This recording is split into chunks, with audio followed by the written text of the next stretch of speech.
杀人了！关公杀人了！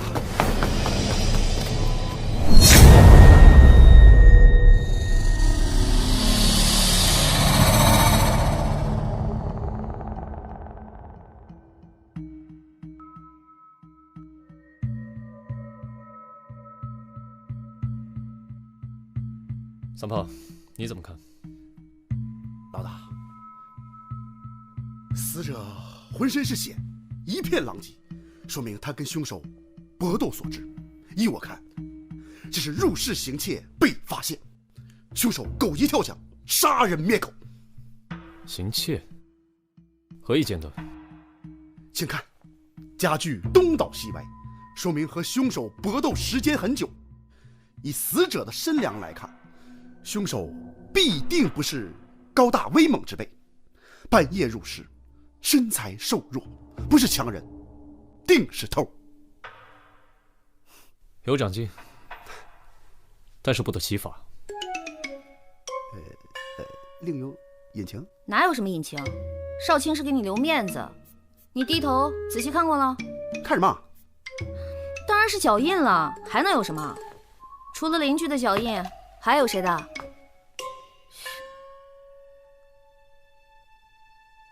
好像这刀……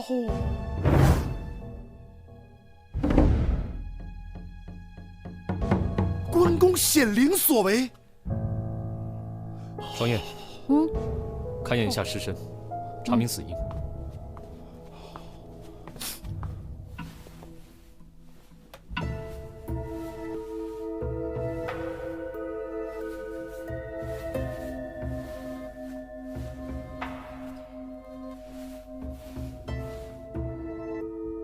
少卿，死者的指甲里面有大量的皮屑。关公的，关公的皮屑。哦，那我们拿回去点儿，回去供着吧。关公显的是肉身，还是法身呀？法身。到底是肉身还是法身呢？这问他没用，这不明摆着吗？肉身。妈，我说的是，凶手与他搏斗的时候被抓伤，那不就好办了吗？这些皮屑不一定是凶手的，就算是凶手的，也不全是。你们看，他的颈部有大量的抓痕，他抓伤的很有可能只是他自己。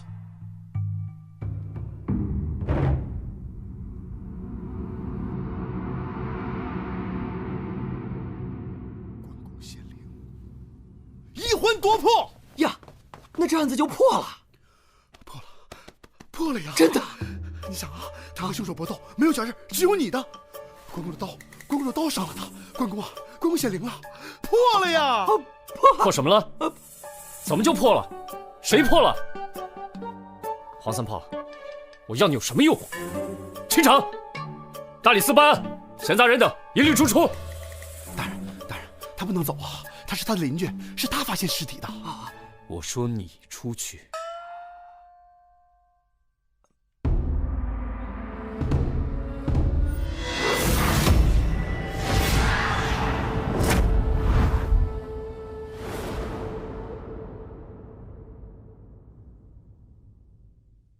按武德律，这杀人罪按律当斩，知情不报以从犯论处。报与不报，你选一个。官人饶命啊！官人饶命啊！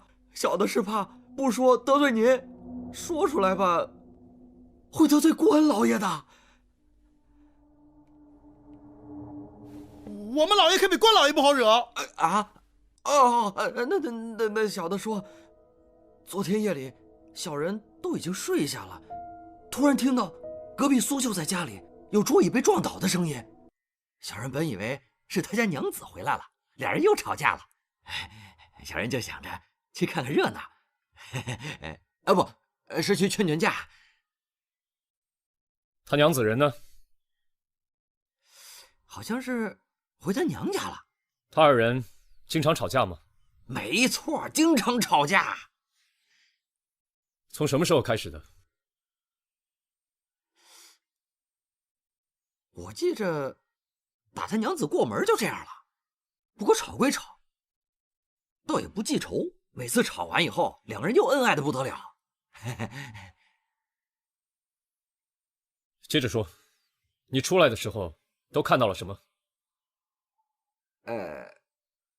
苏秀才家里点着蜡烛，小人就隔着窗户看见苏秀才一个人的身影，在房间里边撞来撞去，撞来撞去，反正就是到处乱撞。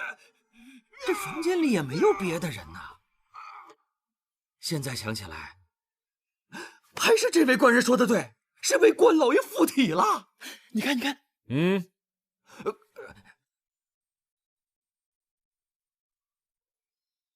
那你出入的时候就没看到什么人吗？没有，小人进去的时候就看见苏公子已经躺在地上了。哦，还有那把关公的刀，沾着血，就掉在旁边了。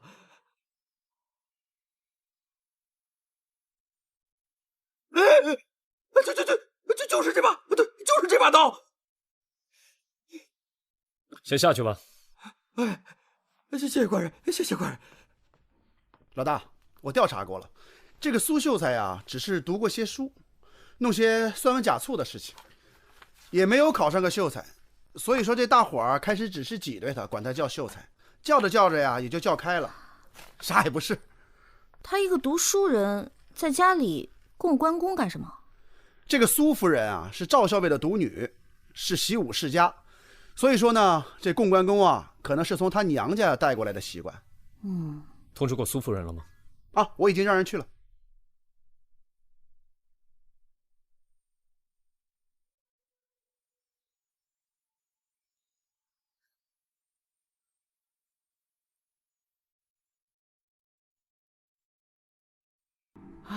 你说说，这最近哪儿来那么多奇怪的案子啊？这以前查案子吧，那好歹还给点辛苦费，现在接案子呢，只见着案子，一个子儿都见不着啊！给钱了呀。所以呢，在我这儿啊，我没了。没了。你要这样想，你呢就是无业游民，之前呢也没有工作。你呀，除了吃还要住，所以呢，你帮我工作，我给你提供这些非常公平。但是你现在没有工作。可是我从来都没有说过拿那些钱去付这些吃喝。再说，不是说好了要两人分账吗？按照你那种分账的方法呀，老娘这店早就被你吃空了。这赔本买卖我不做了，你自己跟他们解释去，就说我不在。四娘，萨摩人呢？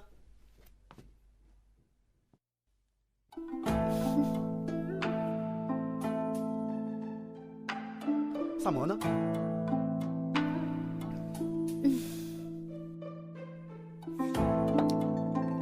萨摩呢？哦。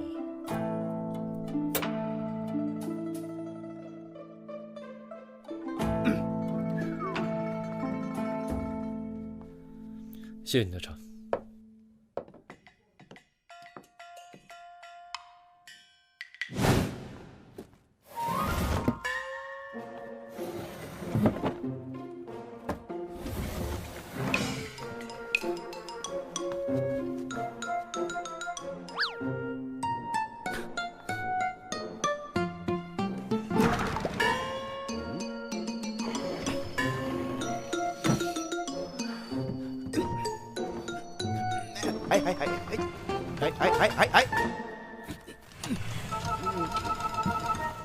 我去！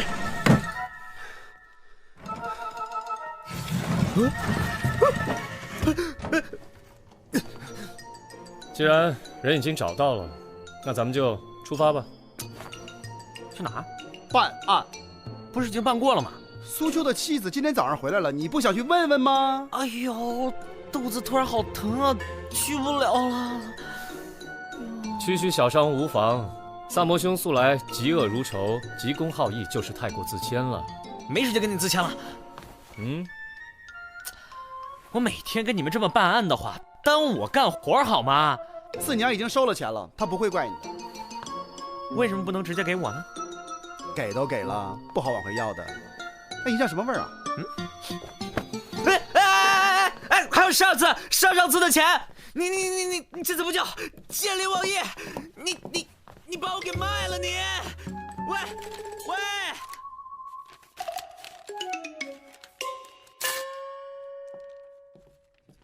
镇威校尉，一个从六品的武散官而已，倒算不得什么武将世家吧。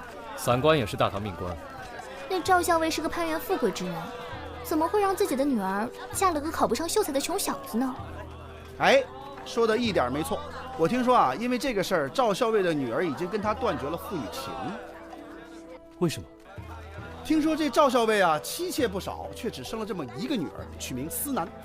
因为没有儿子能替他博些军功呢，所以便想嫁女联姻，攀个权贵。因此打小啊，对这女儿特别宠爱，都给惯坏了。嫁女联姻，这也太狠心了吧！就是，只怕你父亲也早有这样的打算吧。我累了，我要喝茶。唉，联姻有什么不好啊？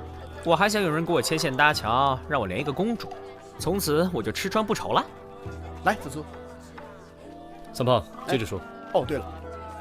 后来啊，这个思南姑娘就喜欢上了苏秋，非要嫁给他。可是这个赵校尉啊，死活都不让，非让她嫁给那个已经许了婚的人家。结果呢，这个思南姑娘就说她自己有了身孕，所以这个赵校尉啊就特别生气，从此给她赶出了家门，说今生再也不见。那他孩子呢？哎呀，假的，哪有孩子啊？这夫妻俩到现在都没个孩子。那按照邻居的说法，说苏秋娘子不是回娘家去了吗？最惨的就是这个，她不是回娘家了，而是被苏秋给休了。休了？休了？哦。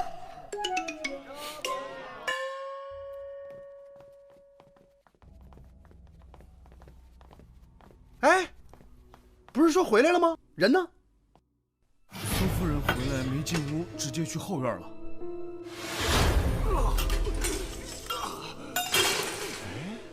上后院去了，好像。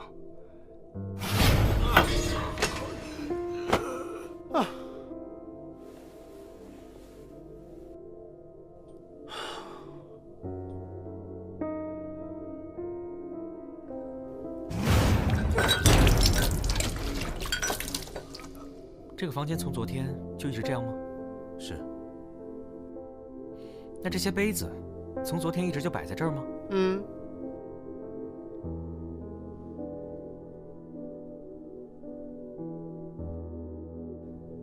把这个杯子带回去，让少爷检查一下。是。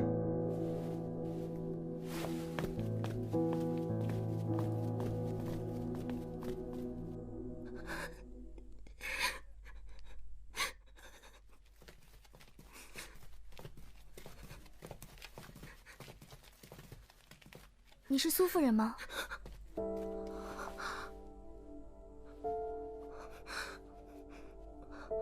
是，我是。槐花？哎，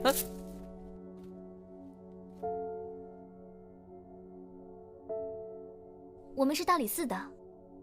你们能不能告诉我，我的相公究竟是遭了什么样的毒手？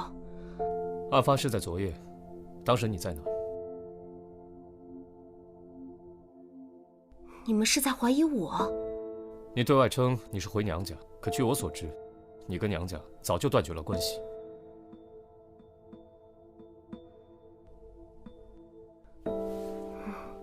我实在是无处可去了。昨天夜里，我一直在大安坊一家叫齐信阁的客栈里。三胖，你去齐信阁核实一下。是。哎呦，那你们是为什么要闹到让他休了我？苏秋他和有夫之妇私定了终身。他为了讨那女人欢心，才狠下心来休了我。我不像他，我这一生只爱了他一个。这棵树有什么特别的吗？这株花木是我刚嫁给苏秋的时候和他一起种下的，那时候的小树苗都已经长这么大了。如今花木还在，可他的性命还有我们之间的感情再也回不来了。嘿，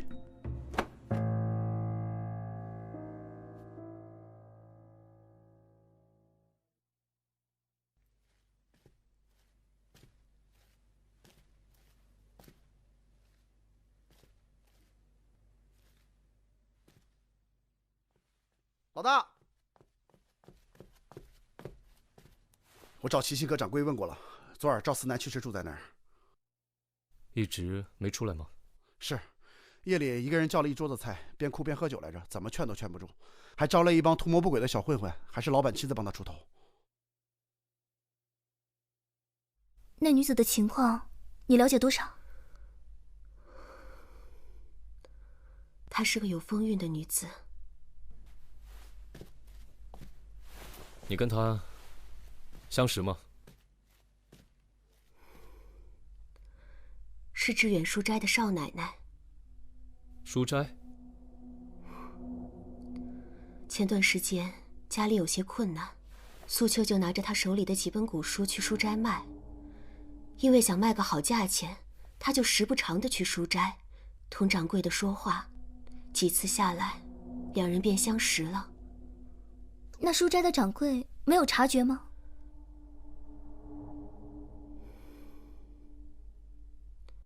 可是你们家怎么会供奉关公呢？赵府向来就是供奉关公的。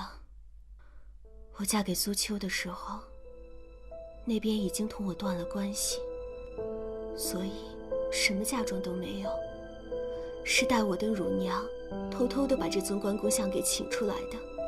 她说，这原本就是我爹娘给我备下的，既然同赵府断了关系，往后的日子要是难过，就全靠关老爷庇佑了。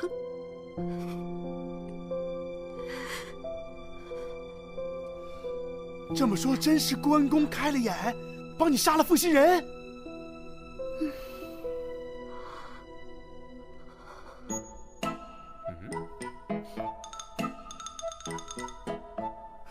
哎，别碰到，他会显灵的。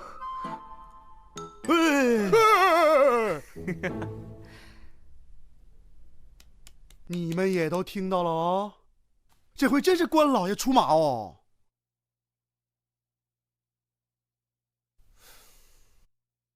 这次的案子确实蹊跷得很，死因很明显，致命伤在喉部。可是又有人证明，当晚只有死者一个人。所以我说吗？啊，这只有关公附体才能干出这事吗？这苏秋与人也并无恩怨，唯一算得上有仇怨的，也就是赵思南了。但是当晚他也不在，而且很多证人可以证明。不是，你是说苏夫人啊？就她那副可怜的样子，怎么可能？三炮啊，你跟那个书斋的掌柜认识吗？不大认识。哦，不过听说那个书斋掌柜最近赚了笔大钱哦。谁赚钱了？怎么赚钱了？快说！我就说你消息闭塞吧。那个书斋掌柜啊，他最近搞了一批什么古籍，哦，一倒手赚了不少钱呢。是苏秋卖给他的那些古书啊？对，就是那个。这个书斋掌柜呢，弄了一些珍品，然后呢，叫了很多就是有钱的老学究给叫到一块儿，说要什么品鉴这些书籍。哼，说是品鉴，其实就是想让他们窝里斗，看谁出的价高，然后哄着人把这些书籍都买了。你咋知道？哼，都是老子玩剩下的，肯定是他当年受过我的启发，所以才想起来玩这招吗？反正呢，不管怎么说，我听说他一有钱就带他老婆到处玩，反正到哪儿呢，他出手都是最阔绰的一个。带他老婆？这个我就不知道了，没准是小妾呢。那如果是这书斋的少奶奶，眼见着自己相公阔绰起来，而后悔自己跟了苏秋，想回到自己相公身边，但又害怕事情败露，于是痛下了杀手。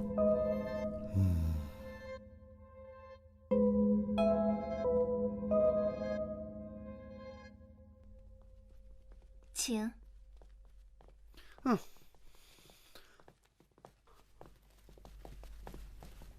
夫人，请各位在侧厢房稍等他一会儿，几位稍后片刻。谢谢。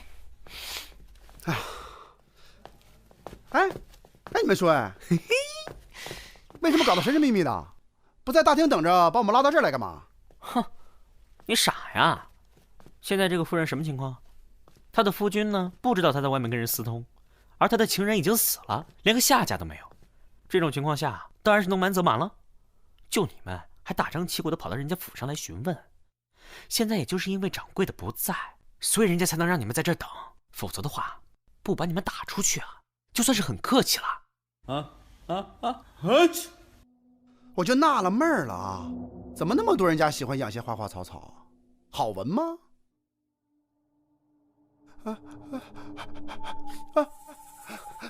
去！你打我干嘛？有蚊子叮你，我把你打死了，你不谢谢我？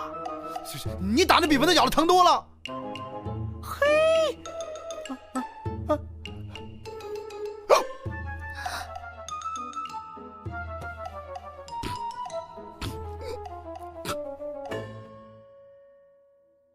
案发当时你去了哪里？昨天白天的时候，他托人带信儿给我，说让我去趟他家。我还纳闷呢，怎么能这么正大光明的去他家呢？到了以后，他才告诉我，他已经休了妻，说要同我私奔。私奔？我真是又喜又怕，同他商量了好久，我们才计划好路线。回到家以后，慌慌张张的过了一夜。今天早上，等我夫君出了门，我就说是细软，谁知道他……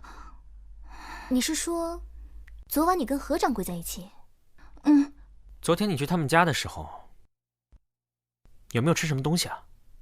或者有没有喝茶呢？没有，我没有吃东西，也没有喝茶，我从来都不喝茶的。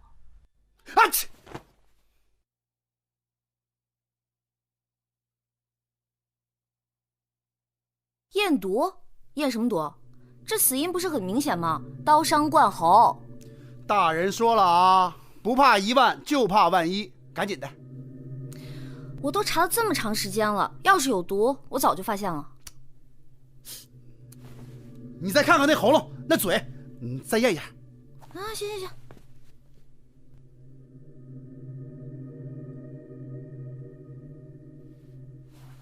看到没有？没毒。不是啊？哦，对，来，你再验验这个。我说你有完没完？什么叫有完没完呢？这老大说了啊，工作要认真。你哪那么多废话？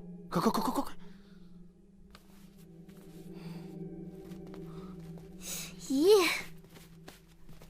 咦，好了，你们先进去问，我去洗个手。好。我不知道他吃了什么，为什么这么问？他受是除灶了吗？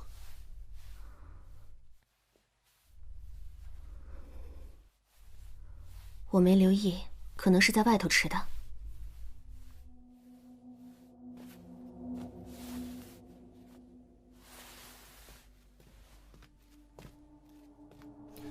现场还没清理的时候，这里有一些被打翻的茶具。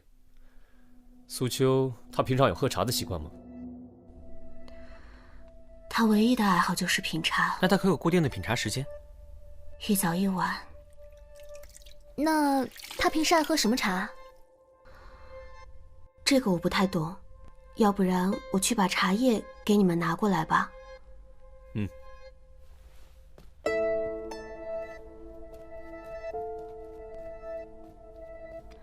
这个。这是什么人送的？你怎么知道是别人送的？茶叶都包成了小包，每一包是1壶的量，只有茶庄里最名贵的茶才会这么包装。可这样也是为了防潮啊！防什么潮啊？费点料包的漂亮一点，是为了卖一个好价钱，还防潮？用这种小包，若是其中的一包下毒，别人就查不出来了。可苏家现在如此不景气，苏秋如何负担这茶叶的花销呢？是茶庄掌柜送的，他是苏秋的发小。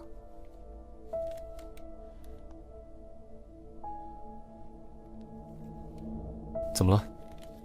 这茶有毒？不是什么好茶，品质很差。这茶叶是我送给苏秋的，还不是拿去卖的啊，可算不上制假售假。这么说，你们关系不好？当年我们本是要一起参加科举，有天他突然说他丢了钱，非说是他身边的人偷的，先生就报了官。你是说钱不是你拿的？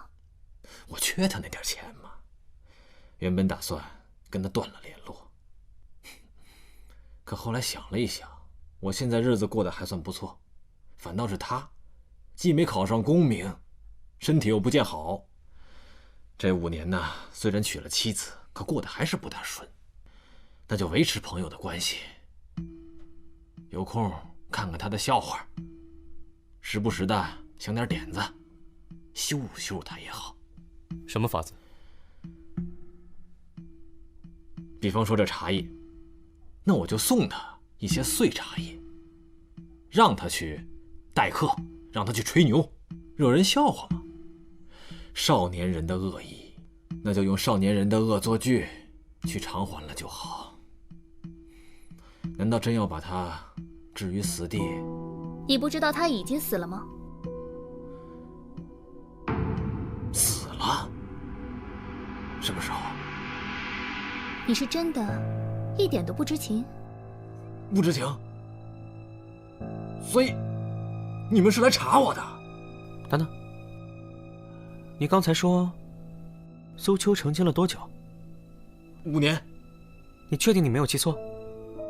不会错，不会错。验出来了，苏秋在被割喉前就已经死了。啊！黄三炮！谭双叶，谭双叶，你送给我！你送给我！你吃错药了吗？今天？说谁呢？你，哎呦我去！放下！哎呦我去！你离我远点！你离我远点！究竟跟李少卿，我说了些什么呀你？我说什么了？我说什么了？我站那！别动！我说什么了？哎，那苏秋一命呜呼的话，还怎么割喉啊？这个，哎，你放下！你们俩到底说什么呢？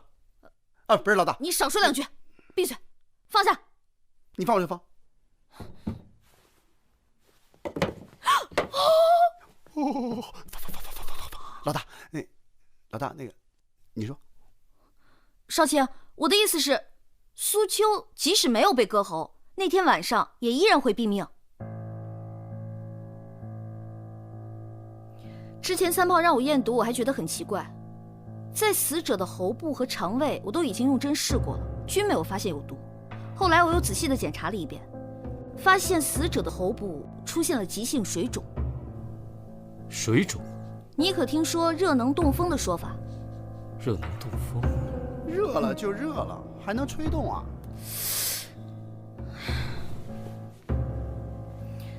我推测苏秋是个热性体质，若不慎碰到了什么不该碰的东西，便会邪热侵袭。轻则瘙痒难耐，重则……哎呀！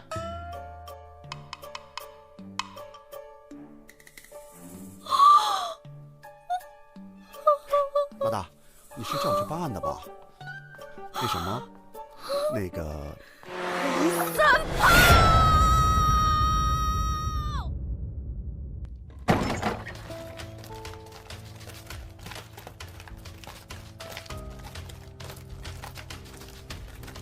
待会儿咱们早点回来啊。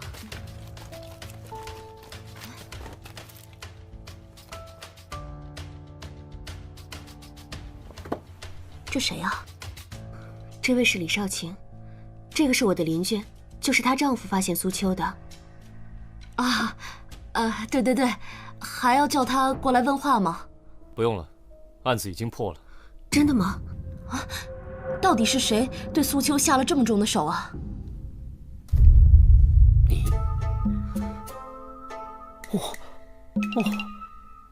被自己吓到了。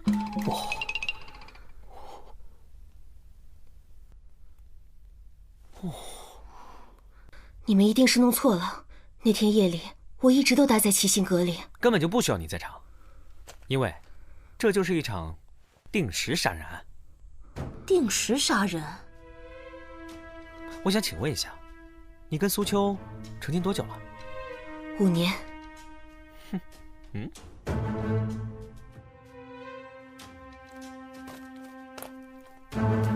这是棵槐树，木质坚硬，生长缓慢，年轮间距是2到3分。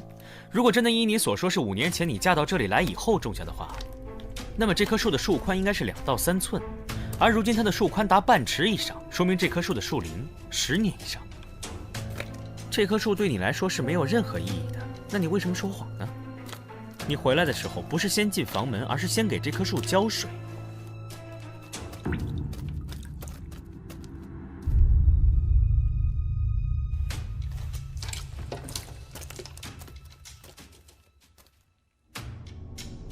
是何原因呢？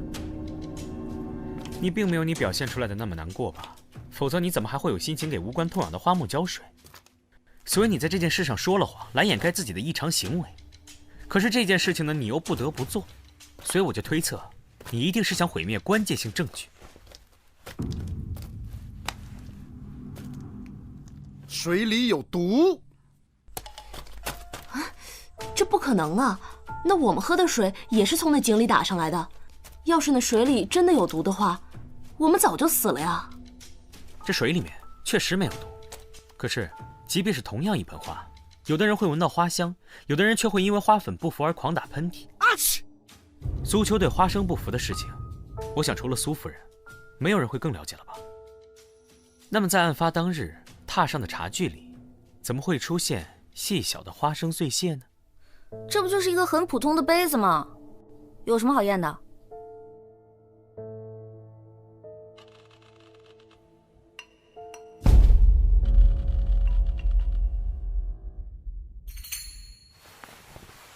妙就妙在，这花生并非是砒霜之流，买起来方便，又不会被人怀疑。可是，就算苏秋是被花生毒死的，这也说不通啊。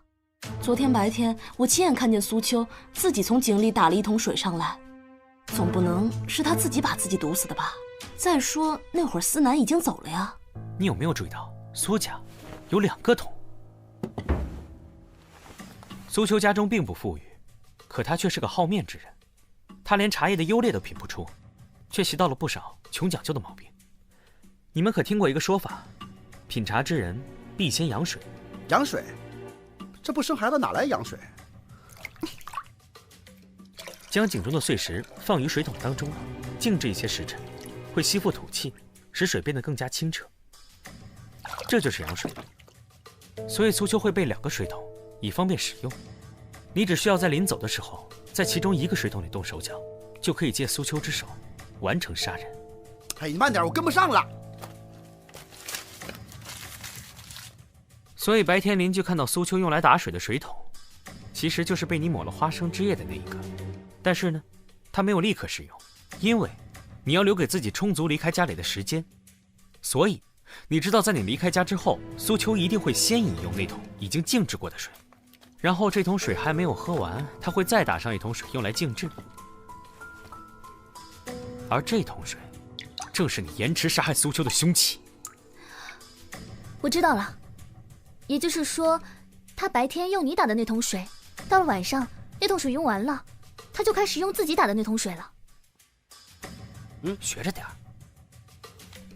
所以你能准确推断出，他喝到这桶水的时间，正是他睡前品茶的这个时候。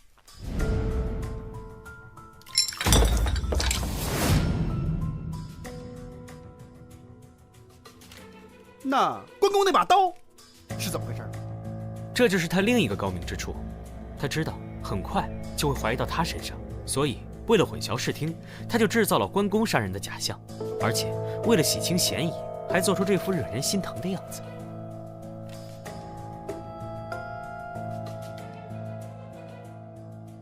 可是他那天晚上不在现场啊。我观察过那尊关公像，普通的关公像呢，刀和象身是连在一起，不能分开，而那尊关公像，刀却是活动的，显然是有人故意而为之。不对，那他怎么知道苏秋肯定要用那把刀呢？其实更简单了，他只需要在离开的时候谎称关公像有损，把刀取下来放在供台上，然后再将家中所有的尖锐物品都收起来。你们可以去厨房看看，厨房里一把刀都没有，显然是被人收起来了。这就解释了为什么苏秋没有在家里做饭，因为他根本就找不到炊具。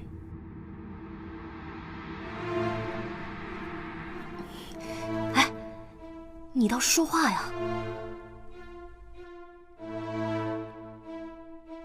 没错，你说的一字都不差，我就是这样把他给杀了。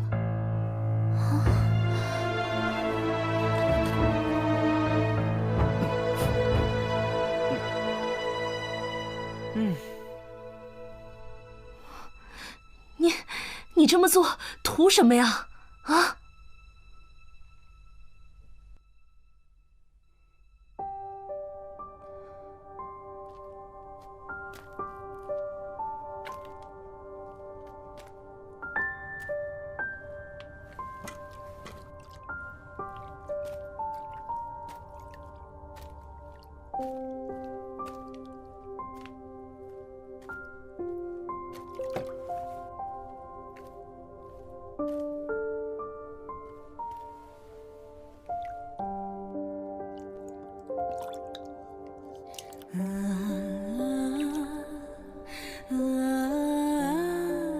当初我放弃了一切嫁过来，却发现我所倾慕的他的才气，全都是抄来的。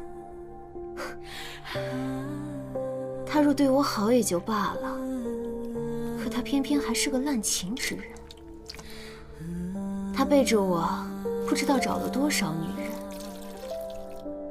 我从小被宠坏了，哪里受得了这个？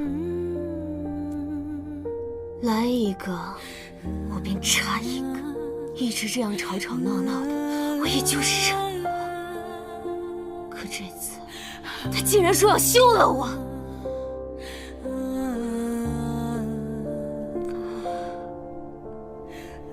我都家里闹成那样，他休了我，让我上哪儿去呢？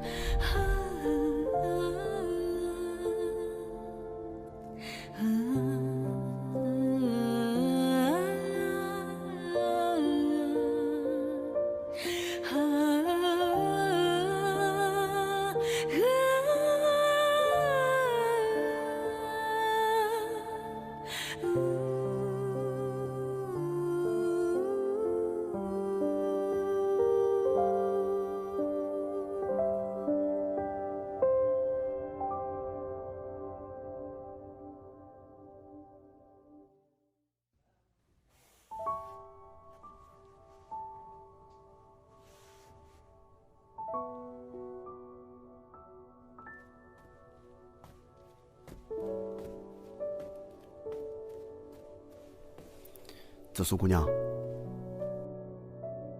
怎么了？这一晚上都没说几句话，谁欺负你了？没事儿，我就是有点累。我想，你爹不会让你嫁给那种人的。我要嫁的只可能是那几个贵胄子弟，个个飞扬跋扈、奢骄淫逸，哪有几个好的？有好的吧？少！我这要是嫁错了人，被欺负，我总不能谋杀亲夫吧？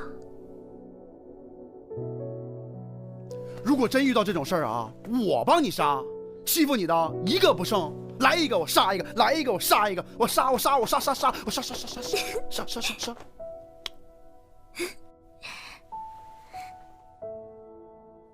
干嘛？我长安城大理寺炮哥，我朋友遍布长安城，你说杀谁？我啊？你说杀谁？你定。杀谁？杀谁？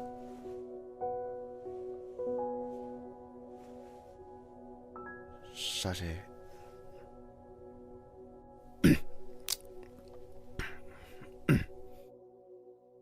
天夜凉，早点回去休息啊，别冻着。那我先。